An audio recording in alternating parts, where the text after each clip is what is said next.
మనమందరం మన కన్న తల్లి గర్భంలో ఏ విధంగా తయారయ్యామో ఆ వివరం బ్రహ్మంగారు ఎంత చక్కగా దివ్య దృష్టితో పరిశీలించి బోధించారు.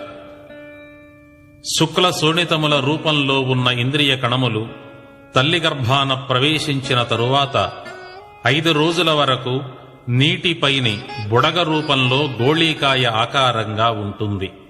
ఇది మన శరీరమునకు ప్రారంభ దశ.